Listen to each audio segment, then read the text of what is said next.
Assalamu alaikum everyone, I'm Zahra Shah and I hope you all are fine and safe. Today our topic of discussion, or you can say the topic of video, is that how to prepare for CSS in 5 to 6 months. ये question मुझसे जो है comments में किसी ने पूछा था and I told him that I will make a video on it soon, so here it is. अब क्या है कि अगर आप अगस्त या जुलाई में CSS की प्रिपरेशन स्टार्ट करने लगे हैं तो इस वीडियो में आपको बताऊंगी कि आपको किस डायरेक्शन में CSS की प्रिपरेशन को लेकर चलना है कि आपके पास जो है अराउंड 1 मंथ में जो है वो रिवीजन के लिए भी बच जाए और फेब से पहले पहले आपका इंटायर सिलेबस जो है वो कंप्लीट हो जाए। यू नो दैट CSS में जो है कंपल्सरी सब्जेक्ट 6 हैं। इंग्लिश के 2 सब्जेक्ट्स हैं, one is प्रेसी writing and other is ऐसे राइटिंग। दोनों ही बहुत क्रूशल हैं बिकॉज जो आपके पास स्पेशली जो ऐसे राइटिंग है उसके अंदर जो मेजॉरिटी स्टूडेंट्स हैं वो फेल हो जाते हैं। तो इसलिए इसका मतलब ये है कि आपको इन दोनों पेपर्स की, प्रेसी की और ऐसे की, बहुत रिग्रेस जो है प्रैक्टिस करने की ज़रूरत है। देन यू हैव इस्लामिया, then Pakistan affairs, current affairs, general science and ability. अब फर्स्ट कर लें कि आप अगस्त से स्टार्ट कर रहे हैं CSS की प्रिपरेशन को। हमने स्टार्ट किया अगस्त से। आपके पास जो इंग्लिश है, सबसे पहले तो इंग्लिश, क्योंकि देखिए CSS का, as I have told you before, that CSS a paper of English together with the knowledge, और one is incomplete without an other. ठीक है, आपके पास इंग्लिश है, आपके पास नॉलेज नहीं है, तो it is of no use. Likewise if you have knowledge but you are not good at English, so that knowledge will be of no use. सो दोनों चीज़ें साथ साथ चलेंगी। अब क्या है कि इंग्लिश जो है वो तो आपकी जो है most probably it will go till दिसंबर। ठीक है, दिसंबर तक आपकी जो है इंग्लिश चलेगी। स्टार्टअप कैसे करेंगे कि अगस्त में अगर आप लेके बैठ रही हैं, ठीक है, ग्रामर देखिए सब ने पढ़ी होती है, बस फ़र्क ये आ जाता है कि बिकॉज हम जब बैचलर्स करते हैं, मास्टर्स करते हैं, तो हम जो है इंग्लिश एक साइड पे हो जाता है, क्योंकि लास्ट टाइम जो थॉरली ग्रामर पढ़ी होती है आप लोगों ने, वो आपकी FSC या जो पार्ट 1 एंड 2 उसमें पढ़ी होती है। उसमें क्या है कि आप स्टार्ट करेंगे ग्रामर से।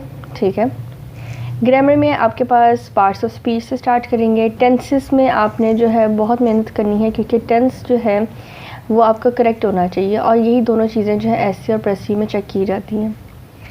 साथ ही साथ आप इसके अंदर जो है आप देखेंगे कि सब्जेक्ट वर्ब एग्रीमेंट क्या है, ठीक है, डिफरेंट फ्रेजेस वगैरह क्या हैं, वो सब कुछ आप देखेंगे। उसके अलावा आपके पास जो है प्रपोजिशंस आती हैं, वो रूल्स आप सीखेंगे।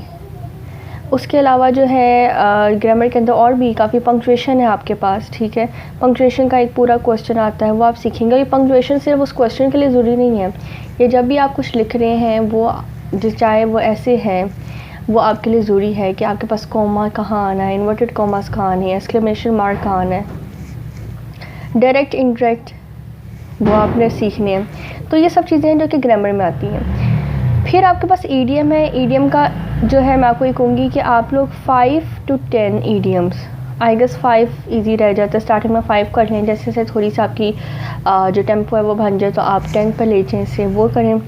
प्लस आपके पास पेयर ऑफ वर्ड्स हैं। पेयर ऑफ वर्ड्स भी जो है मैं आपको कहूँगी कि 5 to 10, ये आप पे डिपेंड करता है कि कितनी आप में जो है कैपेसिटी कितनी है, कि आप कितने जो हैं वो याद रख सकते हैं। सिर्फ पढ़ना नहीं है, याद रखना है और उन्हें यूज़ करना है। और ये इन दोनों चीज़ों का मैं यही आपको कहूँगी कि ये जब तक आप लोग यूज़ नहीं करेंगे तो आपको याद नहीं रहेगा। इसी तरह आपके पास, अब देखें, आपके पास होते हैं इंग्लिश के वर्ड्स, बिकॉज यू नो के सिनोनिम्स और एंटोनिम्स आते हैं। तो बहुत सारे लोग हैं वो कहते हैं कि आपके पास जो है GRE की जो लिस्ट है उसे देखें। GRE की लिस्ट में आपके पास टोटल 1500 वर्ड्स होते हैं, ये आपको अवेलेबल है, और अगर कहेंगे तो आई विल अपलोड इट। ठीक है, अब क्या है कि ठीक है आप GRE की लिस्ट को देखें, पर ये है, मैं उसका एक बात कह दूँ कि अगर आप देखें दिन के 5 लफ्ज़ भी याद कर रहे हैं ना, तो वो 5 लफ्ज़ उस वक्त तक आप लोग के लिए यूज़फुल नहीं जब तक कि आप लोग जो है उसे यूज़ ना करें इन फॉर्म ऑफ सेंटेंस। क्योंकि आपकी मेमोरी, अगर आप यूज़ नहीं करेंगे ना, तो क्या होगा, आपकी मेमोरी से रिटेन नहीं करेगी। अच्छा, आप लोग जो है GRE के लिस्ट के वर्ड्स जो हैं वो करें, वो आप पे डिपेंड करता है आप उसे याद किस तरह कर, मतलब कितने याद करना चाहती हैं। इसके अलावा मैं कहूँगी कि देखिए, पढ़ तो आप साथ साथ रहे होंगे। करंट अफेयर्स के जब आप टॉपिक्स पढ़ते हैं बहुत सारे न्यू वर्ड्स आते हैं, आप डॉन पढ़ती हैं, बहुत सारे न्यू यानी कि वर्ड्स आपको मिलते हैं वहाँ पर। कोई मैगज़ीन पढ़ रहे हैं, ठीक है, जैसा जहांगीर वर्ल्ड टाइम्स का है, वहाँ पे उसमें बहुत वर्ड्स यूज़ होते हैं, तो उन्हें क्या करें, आप एक रजिस्टर बनाएं, उसके अंदर वो वर्ड्स को जो है वो लिखते जाएं, उनके मीनिंग्स और उनके सेंटेंसेस बना के लिखें। इससे क्या होगा कि आपकी जो वोकैबुलरी है वो बिल्डअप कर जाएगी। ठीक है, अच्छा, अब कमिंग टूवर्ड्स के टॉपिक जो आज का है, ये तो इंग्लिश का मैंने आपको बताया ना कि आपने क्या क्या करना है। ये सब चीज़ें हो जाएंगी, ये साथ से चलेंगी। इन सब चीज़ों के साथ साथ एक और चीज़ है जो इंग्लिश में ऐड करूँगी, दैट इज़ योर प्रेसी। प्रेसी जो है ना, वो आपको अराउंड जो है वो 2 मंथ्स जो है आप लोग को लग जाएंगे। जिन्होंने आज से पहले प्रेसी अटैम्प्ट नहीं की, मैं आप लोगों को क्लियरली बता दूँ कि 2 मंथ्स एटलीस्ट आपको लगेंगे प्रेसी के अंदर जो है उसका आर्ट जो है उसका स्किल सीखने में। तो इसलिए आप अगस्त में अगर तैयारी स्टार्ट कर रहे हैं तो आप क्या करेंगे, अगस्त से आप स्टार्ट करेंगे। पहले आपके पास ग्रामर आपकी आ जाएगी, ठीक है, साथ ही साथ प्लस आप प्रेसी को करेंगे, ठीक है। अब आपको 1.5 मंथ लगता है, 2 मंथ्स लगते हैं। आप पहले इस पे सारा फोकस रहेगा, प्लस आपके साथ साथ ईडियम्स, पेयर ऑफ वर्ड्स, आपके जीआरई के वर्ड्स, वो सब कुछ साथ साथ चलेगा। इंग्लिश को आप दिन में अगर 3 से 4 घंटे, 3 से 4 या ठीक है आप पे डिपेंड करता है, 4 या 5 घंटे भी स्टार्टिंग में, कि अगर आपको लगता है कि हमने अभी इंग्लिश अपनी इम्प्रूव करनी है, बहुत चीज़ें पढ़ी हुई हैं, तो आप इसे दे सकते हैं। आप 1 महीने में प्रेसी के ऊपर कर लें तो उसके बाद फिर आप जो है उतनी देर तक क्या होगा कि आपके पास जो है ना डाटा भी गैदर होना शुरू हो जाएगा। जब आप बाकी स्टूडेंट्स पढ़ेंगे तो आप जो है ऐसी की आउटलाइन भी बना के किसी को चेक करवा सकते। तो प्रेसी का भी यही है कि अपना कोई मेंटर रखें, कोई टीचर रखें इंग्लिश का, उसे प्रेसी करें, लिख के दिखाएं, और क्या है कि उसे चेक करवाएं, ताकि वो आपकी जो मिस्टेक्स है वो पॉइंट आउट करे और आप उसे इम्प्रूव करें। अब हमने अगस्त में इंग्लिश तो आपकी दिसंबर तक साथ है, जहाँ तक जो है इस पॉइंट तक आपके पास जो है वो इंग्लिश चलेगी, ठीक है। इस पॉइंट तक आपके पास जब इंग्लिश चलेगी, उसके बाद क्या है कि आपने ये जो है ना अगस्त से लेके अक्टूबर तक, ये आपके हैं कंपल्सरी का टाइम, ठीक है, फॉर योर कंपल्सरी। और ये जो दिसंबर और नवंबर प्लस जैन भी, ठीक है, इसके अंदर आप अपने ऑप्शनल्स को लेके चलेंगे, ठीक है। इसमें क्या है, इधर से अक्टूबर तक, ठीक है, आपने इस्लामियत को कवर करना, आपको पाकिस्तान अफेयर्स को करना। करंट अफेयर्स जो है वो तो आपके पेपर से 1 दिन पहले तक भी चलेगा, ठीक है। और जो जनरल साइंस एंड एबिलिटी है, अब क्या है, आप ऐसा कर सकते हैं कि आप इंग्लिश के साथ साथ आप अपना जो है इस्लामियत को पहले लेके चल रहे हैं, प्लस जो है करंट अफेयर्स को लेके चले। बिकॉज करंट अफेयर्स में लोगों को मैंने देखा है, स्टूडेंट्स को बहुत प्रॉब्लम फेस होती है स्टार्टिंग में, क्योंकि किसी का जो है करंट अफेयर्स का ध्यान नहीं होता। आप जब अपनी डिग्रीज कंप्लीट कर रहे होते हैं तो आपका जो मेन सब्जेक्ट है बस आपकी जो साइड वजह उधर ही होती है, करंट अफेयर्स की किसी को नो हाउ नहीं होती। तो करंट अफेयर्स को आप साथ साथ स्टार्ट करें, कोशिश करें 1.5 मंथ में आपके पास आपका जो है इस्लामियत को ख़त्म कर लें। करंट अफेयर्स का डेली का भी, अगर आप डेली का भी नहीं, अगर आप 2 दिन में एक टॉपिक भी ख़त्म कर रहे हैं, 2 से 3 दिन में, 3 दिन भी आप कर सकते हैं, तो आपके पास अक्टूबर तक आपकी बेसिस बहुत अच्छी बन जाएंगी। अब क्या है, करंट अफेयर्स को स्टार्ट करने का तरीका क्या है, सबसे पहले तो ये है कि अगर आपने अकेडमी ज्वाइन की हुई है तो ऑफ़ कोर्स वो आप लोग को गाइड करेंगे, लेकिन अगर आप घर में हैं तो सबसे पहले तो आप जो है आपको पता होना चाहिए करंट अफेयर्स के लिए एक बैकग्राउंड नॉलेज के हवाले से, कि हमेशा ही कहा जाता है कि आप वर्ल्ड वॉर्स पढ़ें, वर्ल्ड वॉर 1, वर्ल्ड वॉर 2 पढ़ें, प्लस आपको कोल्ड वॉर का पता होना चाहिए, उसके रीज़न्स पता होने चाहिए, वर्ल्ड वॉर 1 और 2 के पता होने चाहिए, रिज़ल्ट क्या निकला था, कौन सी ट्रीटी साइन हुई थी इन्हें जो है इन वॉर्स के एंड के ऊपर। उसके अलावा ये है कि जो अफ़गान वॉर है, क्योंकि अफ़गान पीस प्रोसेस एक टॉपिक है जो कि चलता आ रहा है अभी भी वो है, तो वो उधर से लिंक कर जाएगा। तो ये चीज़ें आपको पहले एक दफ़ा पढ़ लें आप, ठीक है, किसी से समझ के पढ़ लें।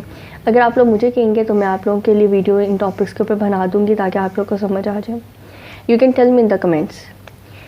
उसके बाद ये है कि आप सिलेबस पकड़ें, सिलेबस की आउटलाइंस में देखें कि जैसा अगर हम पहली करें कि जो है जियो स्ट्रेटेजिक जो है लोकेशन ऑफ पाकिस्तान, तो उसके अंदर आपको पाकिस्तान के नेबर्स का पता होना चाहिए, पाकिस्तान की जियो स्ट्रेटेजिक जो इम्पोर्टेंस है वो क्यों है, पाकिस्तान की इकनॉमिक इम्पोर्टेंस क्या है, ठीक है, वो सब कुछ आपको पता चाहिए। फिर उसके बाद इंडिया जो है इंडो पैसिफिक आ जाता है। अगर आप किसी अकेडमी भी जाएंगे वो भी इसी तरह स्टार्ट करते हैं। तो ये करंट अफेयर्स को आप साथ लेके चलें। जब आपका इस्लामियत ख़त्म हो जाए, पाकिस्तान अफेयर्स का मैं आपको ये कहूँगी कि कोशिश करके अगर आप पर वीक भी अगर आप, क्योंकि हिस्ट्री का इसका पोर्शन थोड़ा लेंथी है, और अगर कहेंगे तो हिस्ट्री के पोर्शन के ऊपर मैं वीडियोस आप लोगों के लिए जो है बना दूँगी ईजी फॉर्म में, कि आप कैसे हिस्ट्री का जो पोर्शन है कि कहाँ से जो है यानी कि इस्लाम इन सब कॉन्टिनेंट जो जब से भी आया, वहाँ से हज़रत उमर रज़ी अल्लाह अन्हु के दौर से स्टार्ट करके और उसके बाद जो है आगे एंड तक कहाँ तक जो है कायदे आज़म और ये फिर पाकिस्तान बने तक, वहाँ तक मैं आपके लिए वीडियोस बना सकती हूँ अगर आप कहेंगे। तो इससे जो है आपने इसका कोशिश करके आप पर वीक का अपना टाइम टेबल बना लें, क्योंकि इंग्लिश डेली करना है, करंट अफेयर्स आपका डेली है, इस्लामिक का जो है एक टॉपिक भी अगर आप 2 दिन में करते हो तो आपका होपफुली 1.5 मंथ में सिलेबस कंप्लीट हो जाएगा। इसका आप खुद देख लें। ये जब 4 सब्जेक्ट साथ लेकर चलेंगे ना, ठीक है, उसके बाद जब ये ख़त्म हो जाएगा ना, तो जनरल साइंस एंड एबिलिटी जो है वो आप लोग के लिए उसके लिए 1 मंथ भी इनफ है अगर आप उसे सही तरह करते हैं। आपका पाकिस्तान अफेयर्स का मेजर पेशन ख़त्म हो गया, इस्लाम में ख़त्म हो गया, इंग्लिश चल रहा है, इंग्लिश एंड तक चल रहा है, करंट अफेयर्स भी एंड तक चलेगा। जनरल साइंस एबिलिटी को जब आप पकड़ेंगे, पाकिस्तान अफेयर्स का ये है कि बहुत सारे टॉपिक्स जो हैं वो ओवरलैप कर जाते हैं, तो इसलिए वो ईजी हो जाता है। इससे जो है ना जनरल साइंस के पोर्शन का आप टॉपिक्स पकड़ें, आप टॉपिक्स को करें। इसके लिए आपके पास जहांगीर वर्ल्ड टाइम्स की बुक है, उनकी अच्छी है, मियाँ शफीक की बुक है, वो अच्छी है। इसके अलावा आपको यूट्यूब पे बहुत सारे वीडियोस मिल जाते हैं। अगर आपको बुक से पढ़ने का नहीं इंटरेस्ट है, अगर आपको लगता है कि वो बोरिंग हो जाते हैं बुक से पढ़ना, तो आप वीडियोस जो हैं वो इन टॉपिक्स के ऊपर एक एक टॉपिक पकड़े फ्रॉम सिलेबस, और वहाँ से जो है आप वीडियोस देखें, इसकी अपने नोट्स खुद बना लें। एबिलिटी का ये है कि मैथ को आपने एक दफ़ा समझना है and then it is depends upon your practice, ठीक है। जितनी प्रैक्टिस करेंगे उतना आपको समझ आ जाए। एक दफ़ा जो आपको बेसिकली उसका जो क्या कहते हैं कि ट्रिक जो है करने का वो पता होना चाहिए। सो ये आपका था कंपल्सरी का। इसके साथ मैं एक और बात करती जाऊंगी कि नोट्स ज़रूर बनाने हैं। अब बेसिकली होता क्या है कि जब आप सीएसएस की तैयारी स्टार्ट करते हैं, पहले आप लॉन्ग नोट्स करते हैं, बनाते हैं पूरे लंबे लंबे जी, पूरी सा असाइनमेंट्स बनती हैं। फिर उसके बाद आप जो है पॉइंटर्स भी बनाते हैं एंड पे जाके, क्योंकि बिकॉज ये है कि सीएसएस के जो एंड पे है, जब आपने रिवीजन करनी होती है तो उसके अंदर आप पॉइंटर्स ही यूज़ करते हैं। आपके पास इतना टाइम नहीं होता कि आप लॉन्ग नोट्स को लेके बैठें और उन्हें पढ़ें। तो अब ये आप पे डिपेंड करता है कि आप किस तरह जो कंफर्टेबल पर नोट्स बनाने हैं। चीज़ों को याद रखने का तरीका ये है, जैसा करंट अफेयर्स का है। करंट अफेयर्स का for example, if you are studying the world war 1 topic, world war 1 का टॉपिक पढ़ लिया, अब आप क्या करें, उसकी एक आउटलाइन बना लें, ठीक है। वो आउटलाइन जब आप बना लेंगे ना, तो क्या होगा कि आपको वो चीज़ जो है वो याद हो जाएगी, आपको जो सीक्वेंस ऑफ इवेंट्स है वो याद रहेगा। आउटलाइन के बगैर ये आपको याद नहीं रहेगा। आपको एक दिन याद रहेगा, लेकिन एक हफ्ते बाद जब अपने आप को आप देखेंगे तो आपको चीज़ याद नहीं रहेगी। इससे ये होगा, आपके पास आउटलाइन होगी, आप जो है दिन में एक दफ़ा भी उसे बस नज़र डाल लेंगे तो आपको याद रहेगा। तो ये तो आपका ये था। उसके बाद क्या है कि ये आपके कंपल्सरी जब होगी, नवंबर और दिसंबर में आप अपने स्टार्ट करें ऑप्शनल्स। ऑप्शनल्स में पॉलिटिकल साइंस अगर कोई ऑप्ट करता है या आईआर करता है तो वो लेंथी है, उससे पॉलिटिकल साइंस को उन्हें ज़्यादा टाइम लगता है। और इसके अलावा ये है कि अगर कोई यूएस हिस्ट्री कर रहा है तो हिस्ट्री को याद रखने के लिए वही मैं कहूँगी कि आपको पूरी आउटलाइन बनानी पड़ती है। ये आप पे डिपेंड करता है। ऑप्शनल्स जो है आप जनवरी तक भी लेके जा सकते हैं, पर आइडियली ये होता है कि कहा जाता है अगर आपने पहले से तैयारी स्टार्ट की है तो आप दिसंबर और जनवरी का जो टाइम है उससे आप फर्दर रिवीजन रखें। लेकिन अगर इस तरह है तो आपकी बहुत भी कोशिश होनी चाहिए कि आप जैन के अराउंड 20 डेज़ जो हैं, ठीक है, मतलब फर्स्ट 10 डेज़ तक सिर्फ ऑप्शनल्स करें, रिमेनिंग 20 डेज़ जो हैं जैन के वो आप रिवीजन के लिए रखें। इससे फेब के जो 10 डेज़ होते हैं वो मिला के 1 मंथ बन जाता है और आपके पास 1 मंथ की जो है रिवीजन का टाइम हो जाता है। तो ये इस तरह आपकी तैयारी होगी। इसके अलावा कुछ और बातें हैं कि अगर करंट अफेयर्स है, करंट अफेयर्स के लिए आप डॉन पढ़ें, पर मैं ये नहीं आपको कहूँगी कि आप 2-3 घंटे डॉन न्यूज़पेपर पे लगा रहे हैं। हेडलाइंस पढ़ें, आपको पता चले कि हो क्या रहा है। कोई आर्टिकल अच्छा है, एजुकेशन पे कोई आर्टिकल अच्छा है आपके पास कोई मिल रहा है, वुमेन राइट्स के ऊपर कोई मिल रहा है, माइनॉरिटी राइट्स के ऊपर मिल रहा है आपको। ये जैसा अब कोविड-19 का चल रहा है तो अब इस लिहाज से क्वेश्चन बहुत सारे आएंगे। एनवायरनमेंट के ऊपर मिल रहा है, क्योंकि ये सब चीज़ें आपको देखें, आप एनवायरनमेंट पे मिलेगा तो वो आपको जनरल साइंस एंड एबिलिटी पे हेल्प करेगा, एनवायरनमेंट में मिलेगा तो आपको इंग्लिश में भी हेल्प करेगा। वहाँ से आपके पास जो फैक्ट्स और फिगर्स और जो भी पॉइंट्स हैं वो आएंगे, वो इधर भी हेल्प करेंगे इन द ऐसे। तो इस तरह की चीज़ें आपने जो है वो लेनी है। कोई इश्यूज़ हैं, जैसा अगर मैं करूँ कि अफ़गान पीस प्रोसेस है तो उसके अंदर कोई भी ये नहीं कि न्यू कोई डेवलपमेंट हुई है तो आप वो नोट डाउन कर सकते हैं। लेकिन इसके अलावा एक और तरीका मैं आपको बाद में बताती हूँ। इसके अलावा आप पढ़ते हो जहांगीर वर्ल्ड टाइम्स का मैगज़ीन अच्छा है, फॉरेन अफेयर्स का मैगज़ीन बेहतरीन है, और वहाँ से। लेकिन अब टाइम, क्योंकि ये टाइम मैनेजमेंट पे बहुत डिपेंड करता है। 6 मंथ्स का टाइम, उसमें ये है कि आपको चीज़ों को बहुत मैनेज करके चलना पड़ेगा। ऑनलाइन सोर्सेज में आपके पास जो है वो प्यू रिसर्च सेंटर है, उनका है। इसके अलावा पियर्सन है, पियर्सन का है, वहाँ से आपको फैक्ट्स एंड फिगर्स मिल जाएंगे। आप यूएन की साइट देखिए, आप WHO की साइट देखिए, CIA देखिए, आप लोग जो ऑर्गेनाइजेशंस आपके पास सार्क वगैरह, उनकी साइट देखिए, वहाँ से आपको सारा डाटा मिल जाएगा।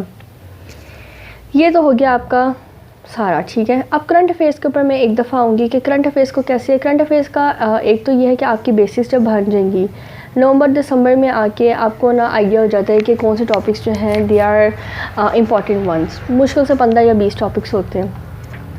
आप कोई भी, आप ब्रिटानिका की साइट खोलें, आपको जो है ना सीरीज़ ऑफ इवेंट्स आपके सामने आ जाएगा। आप उसे भी पढ़ लेंगे तो आपको समझ आ जाएगी कि अच्छा ये डेवलपमेंट हुई है और अब ये हो रहा है। तो उसका यही मैं कहूँगी कि उस वक्त आके आप इजीली इसे कर सकते हैं, ठीक है। सेकंड ये है कि ऐसे की अगर मैं बात करूँ तो ऐसे की जो आउटलाइंस हैं वो आप बनाना स्टार्ट कर दें। अगस्त में अगर आपका ग्रामर या सितंबर तक हो जाता है तो आप सितंबर से अपनी आउटलाइंस जो है बनाना स्टार्ट कर दो, किसी को चेक करवाएं। आउटलाइंस का ये है कि डिफरेंट नोट्स वगैरह हैं, अगर आप कहेंगे तो मैं अपलोड कर दूँगी कि जैसे एजुकेशन के ऊपर नोट्स हैं या डिफरेंट इन चीज़ों के ऊपर नोट्स हैं, तो आप वहाँ से देख सकते हैं, आपको डाटा जो है मिल जाएगा। बल्कि ऐसे के ऊपर मैं एक अलग वीडियो भी बनाऊंगी। Lastly I think I hope that it will be helpful for you people, ठीक है। समझ आ गया होगा। कुछ नहीं समझ आया, you can ask, always ask in the comments. इसके अलावा ये है कि कल से जो है मैं जो है क्रिमिनोलॉजी की क्लासेस यानी कि ऑनलाइन यहाँ पे वीडियोस अपलोड करूँगी, वो टॉपिक पे होगा। बिकॉज क्रिमिनोलॉजी में लोगों को बहुत प्रॉब्लम स्टूडेंट्स को फेस कर रहे हैं, तो इसलिए आई हैव डिसाइडेड कि मैं क्रिमिनोलॉजी की वीडियोस डिफरेंट टॉपिक्स पे बना के अपलोड किया करूँगी। और थैंक यू फॉर वॉचिंग। अल्लाह हाफिज़।